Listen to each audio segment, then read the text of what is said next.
I can eat a pumpkin pie in under 1 minute. And then immediately the van pulled over and we went to a grocery store. And then when we came out with Disobedient, everyone's like, it's no Diamond. And we're like, what the fuck? We all probably have done something that makes someone uncomfortable, whether you know it or not. So obviously, I know not to go and just jerk off in front of someone who doesn't want to watch me jerk off. We thought that a lot of people expected us to write a super political record or a record that had a lot of social issues. Oh, what's up, everybody? It's Josh from Stick to Your Guns, and you're watching Shout Loud TV.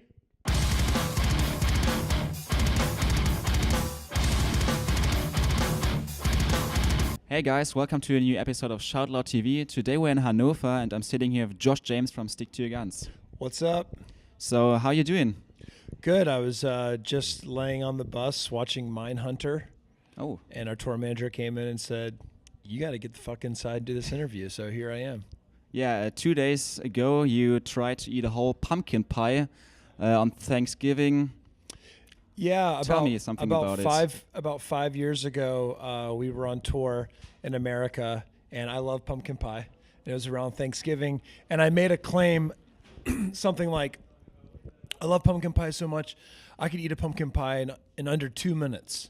And George goes, well, anybody could eat a pumpkin pie in under 2 minutes. And I'm like, well, fuck that. I can eat a pumpkin pie in under 1 minute. And then immediately the van pulled over and we went to a grocery store and got a pumpkin pie.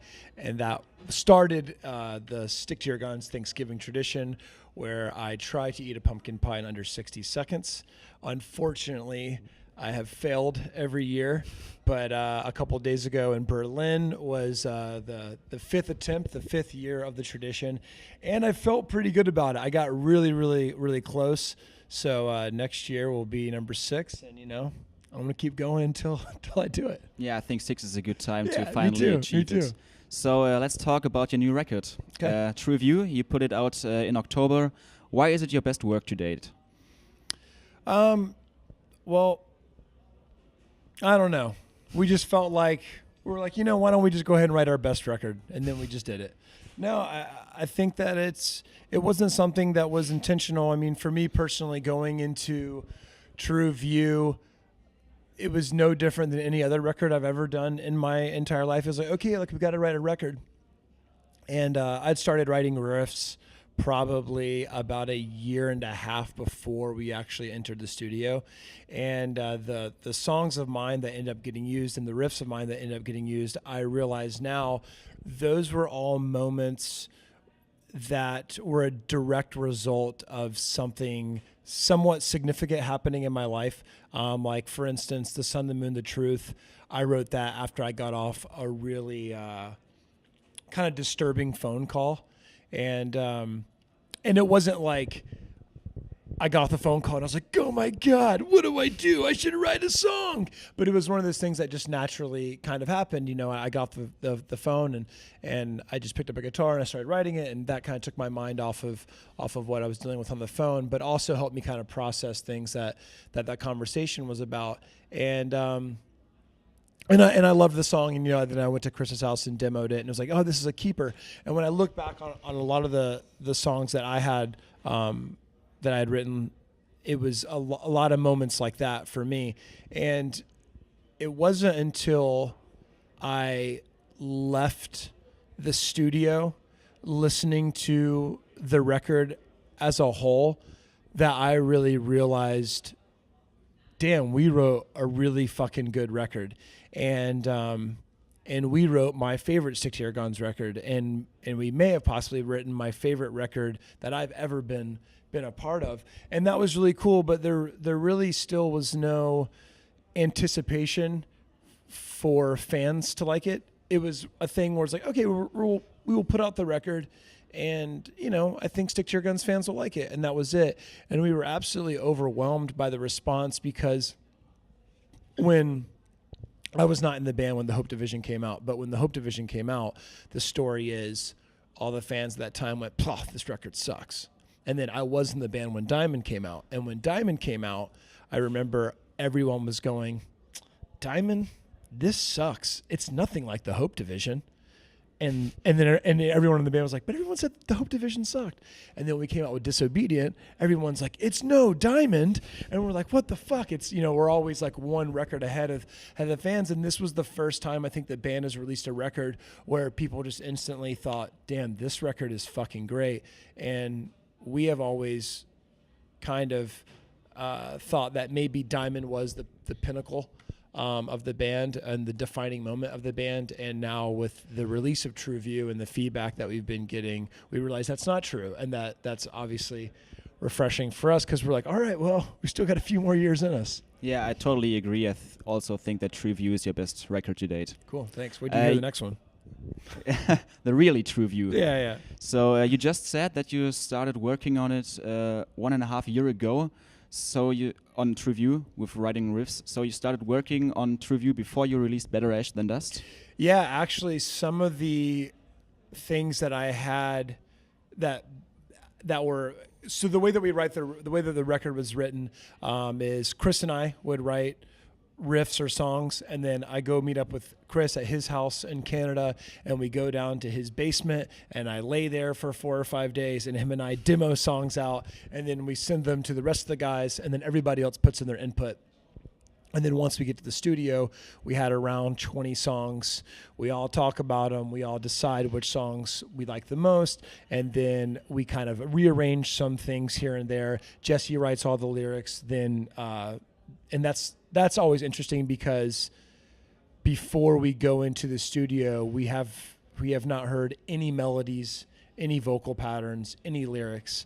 So that's always that's the most fun part for me is getting to hear what he's going to do on the record. But some of the songs like Through the Chain Link was part of that was a song that I had written before Better Ash Than Dust. And there's a couple of things here and there, but Better Ash Than Dust, I think it was an idea, and then all of a sudden was like, oh, let's record this EP. So I think in the moment, whenever we were writing for Better Ash Than Dust, I was just going, well, I'm going to go ahead and start writing songs for the next full-length record. And then when we recorded Better Ash Than Dust, those were just the 5 songs that we really liked that we had ready at the time.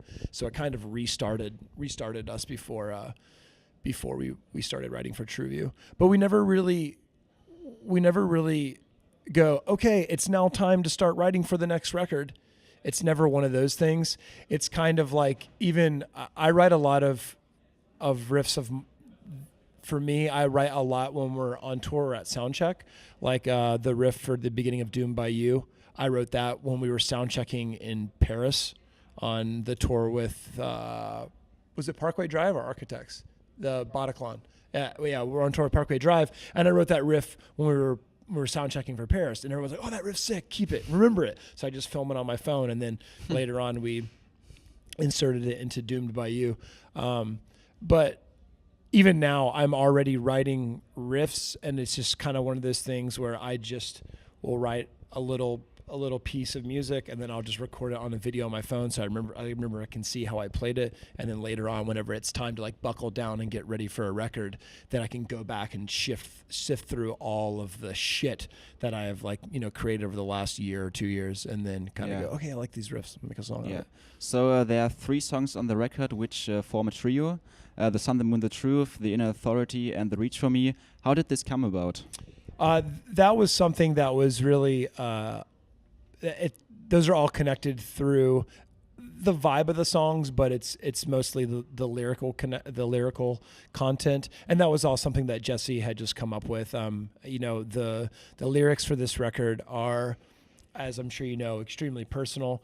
He was going through a lot of stuff over the last few years, and I think that we thought that a lot of people expected us to write a super political record or a record that had a lot of social issues, because, there's always so much going on, and then with the election of Trump and all of that shit. And it was kind of a thing where, Jesse had said one day, he's like, I don't really want to talk about that right now. Like, I have a lot of shit going on in my life. Like, I think that's what I'm going to write about. And And we knew that a lot of bands already were going to be writing all the fuck Trump songs. So we didn't really need to contribute to that. If you're a fan of Stick to Your Guns, and even if you're not, it's very easy to find out where we stand socially and politically, with past songs or past interviews or whatever. So this record is a lot more introspective and I think very, very personal, whereas I was saying a lot of the pieces of music that I contributed to that was such a personal connection to me, all the lyrics I think to Jesse are very, very personal, and that's how it came out that way. All right. The last few weeks have been really tough for the hardcore scene. A lot of musicians, including Jesse Lacey from Brand New, Eddie Hermida from Suicide Silence, and Mike Fuentes from Pierce the Wheel, have been blamed of sexual abuse. Why is this such a big issue in this scene? That's a good question, and I wish I had an answer. I think every day on this tour, there's been conversation backstage about whatever new allegation is, whether it's from the guy from Brand New or Harvey Weinstein or Kevin Spacey or from anyone that's any type of celebrity. I don't know. I think that there's so much connected to it that there's not just one answer or one problem or one solution. I think that unfortunately, if you are a male that's had any type of sexual lifestyle, you probably have made someone uncomfortable at a time. And that's because, it's all perspective. I don't know what your perspective, if I was hitting on you, I don't know how you would perceive it or vice versa. And, you may be offended or you may feel uncomfortable. And maybe I don't. Obviously things like some of the allegations that have been going on, like Louis C.K. just jerking off in front of women, or the guy from Brand New, I think he was kind of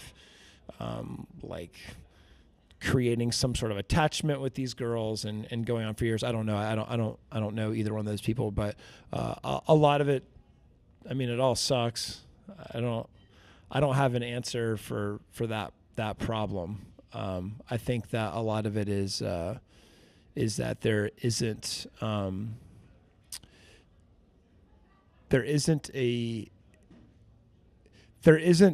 an education that people are given